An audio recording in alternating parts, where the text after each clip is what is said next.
So I have the story of Jack and the Beanstalk.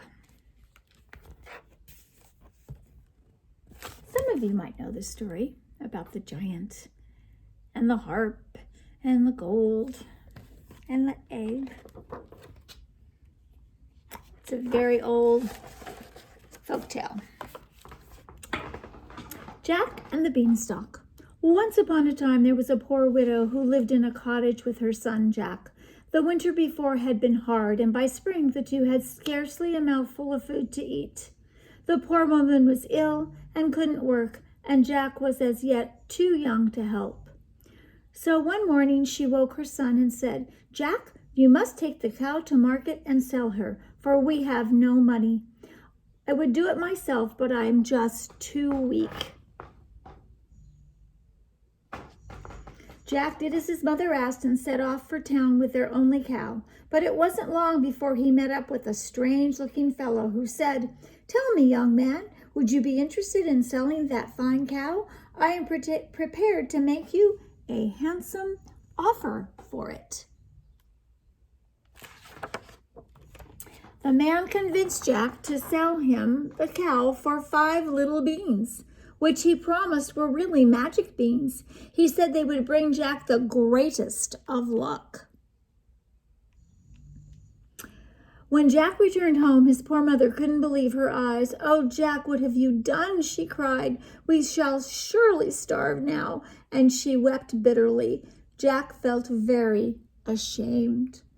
Still, at daybreak, Jack arose and went out into the garden, and there he dug a little hole with a stick and dropped the 5 beans in, covering them with a bit of soil. "I know they'll probably just plain old beans," thought Jack, "but I just have to do something." That night they had a little dinner, and then both went sadly off to bed. When Jack awoke the next morning, he looked out his window, and to his amazement, the beans had sprouted. And how they sprouted! The stalks twined and twisted up and up and up above the cottage, up above the highest hill, up even to the clouds where they disappeared from sight. The stalks were so tightly twisted that they looked like one big stalk and formed the shape of a ladder. Jack was certain that something wonderful must be at the top of the beanstalk. "I wonder where it ends," he thought to himself. "It would be quite easy to climb, I should think." Then, with one glance back at the cottage, he grabbed onto the beanstalk and began to climb.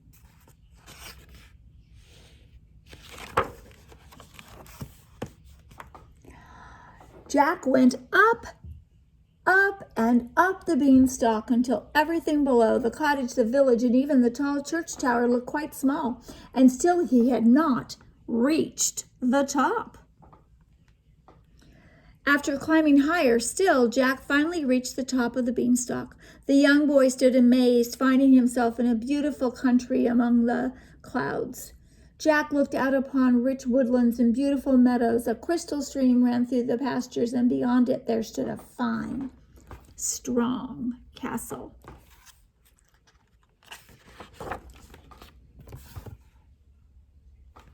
While Jack stood looking at the castle, a strange-looking woman came out of the woods and walked towards him. Jack made a handsome bow and asked, "Madame, do you live in that fine home?" "Oh, heavens, no," laughed the old woman, "but I can tell you who does. Once upon a time there was a noble knight who lived in this castle, which borders on fairyland. He had great riches and a beautiful wife and child, but a giant heard of the riches and came one night and killed the knight. Luckily, his wife and child were away at the time, which spared them from harm. Word of her husband's death came to her the next day. She took the baby and fled to the land below. There she lives in poverty, raising her son, while the giant enjoys their riches and the comfort of their castle. Do you know who that woman is?" "Why, no, ma'am, I do not," replied Jack. "That poor woman is your mother, Jack," she said, "and the castle and the riches within are yours."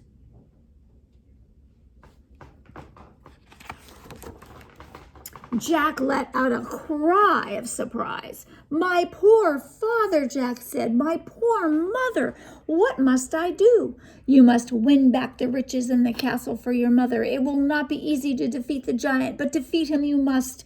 And then she disappeared into thin air, and Jack knew she was a fairy. Jack wasted no time and went straight away to the castle. There he boldly knocked at the door. The door was opened by a frightful-looking giantess with one great eye in the middle of her forehead. Ooh, she's funny looking. As soon as Jack saw her, he turned to run away, but she caught him and lifted him up to have a better look at her little prisoner. "Ho, ho," she laughed. "You didn't expect to see the likes of me, did you? No, no, I shan't let you go. I will keep you as my little pet, I should think."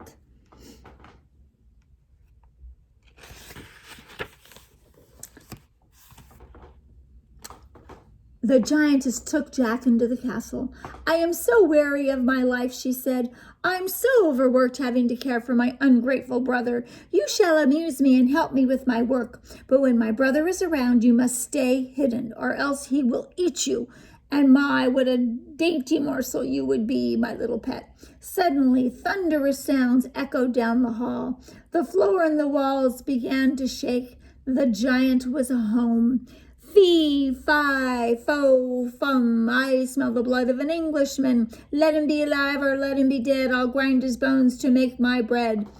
"Oh, don't be silly," the giantess said. "You smell the elephant steak I cooked for you. Now stop all these fee-fi-foing about and sit down to your supper before it gets cold." Spying the steak, the giant sat down at once and began to feast. When he was through, he placed a hen on the table, saying, "Lay me a golden egg." "No, 3 golden eggs."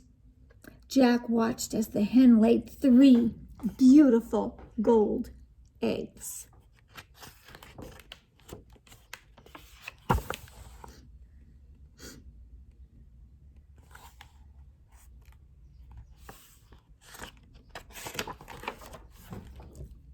Jack knew the giant had stolen the hen from his father, and he was determined to steal her back. By and by, the giant put the hen down on the floor, and soon after went fast asleep, snoring so loudly that it sounded like thunder.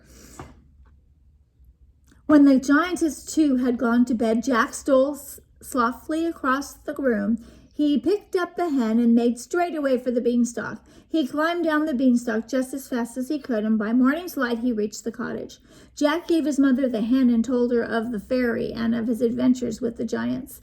And although the hen would certainly lay enough golden eggs to make them rich, Jack wanted all that the giant had stolen from his father. So that evening he returned up the beanstalk.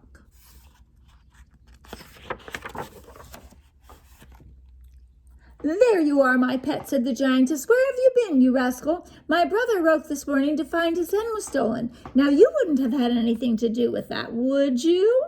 The giantess laughed, and Jack thought she seemed pleased. Then the giant came home, and he said, you can try and say this with me, "Fee, fi, fo, fum, I smell the blood of an Englishman. Let him be alive or let him be dead. I'll grind his bones to make my bread."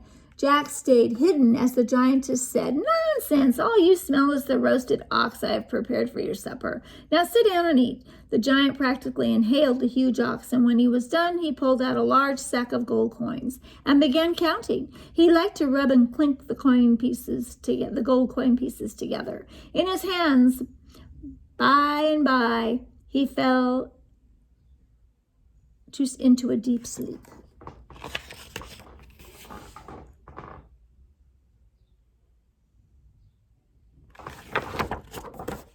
And there he was.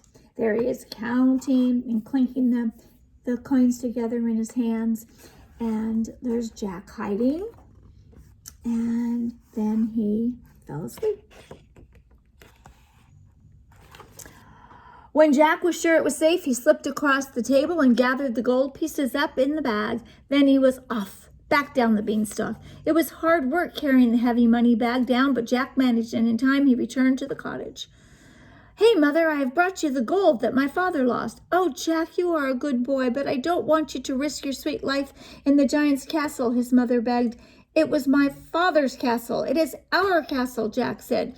And by sunset, he had once again made the climb up the beanstalk. Here he is coming down with a big sack of gold coins. Again, the giantess took him in and hid him. My brother woke to find his bag of gold missing. You are a clever one, you are. But pray you don't get caught, or you shall find yourself on my brother's dinner menu. At that moment, the giant returned. Ready? Fee, fi, fo, fum. I smell the blood of an Englishman. Let him be alive or let him be dead. I'll grind his bones to make my bread. You stupid old giant, she said. You only smell a nice sheep, which I've grilled for your dinner. And the giant sat down as a whole sheep was brought for his supper. When he had eaten it all up, he said, Bring me my harp, and I will have a little music before bed. The harp was beautiful, with strings of gold and a frame of diamonds and rubies. The harp sang upon command, and the music was so soft and so sweet that it wasn't long before the giant fell fast asleep. And there's the harp.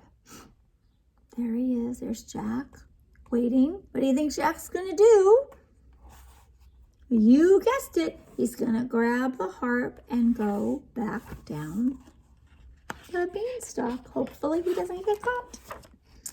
Jack ran across the table and grabbed the harp right from under the sleeping giant's nose. But the harp was really a fairy, and she didn't know Jack was her rightful owner.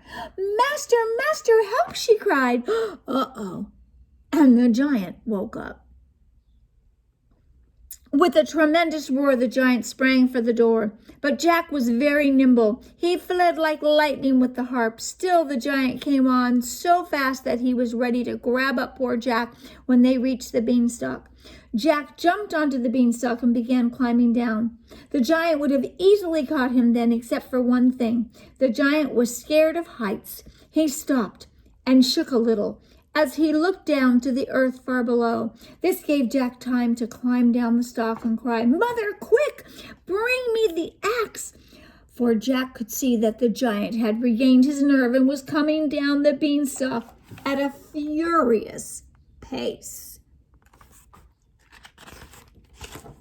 There wasn't a second to lose, so Jack took the axe in hand and began hacking away. Jack cut the stem clean through, and in the next moment, the beanstalk and the giant came tumbling down. The giant fell with a loud thump and was dead. The very earth shook from the fall, and people from the nearby village came running to see the once mighty but now fallen giant.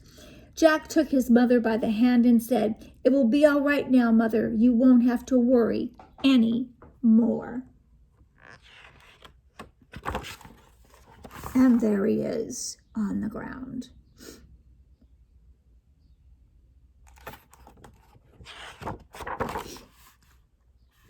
At that moment, the fairy appeared and smiled at Jack, saying, You have done well, my young friend. Come, let me take you and your mother back to your rightful home. And she whisked them up through the air into the land among the clouds.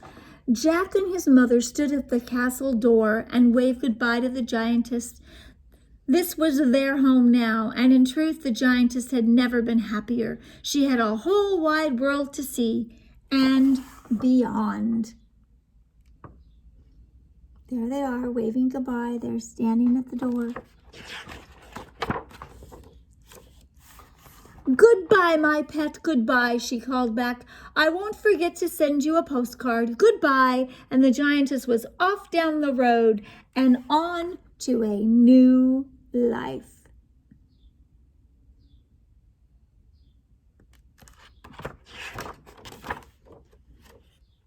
And there's the hen and the golden eggs and the sack of money and the harp. And that's the story of Jack and the Beanstalk.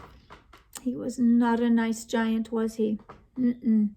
So, see what happens. Don't do nasty things. It's not a good idea.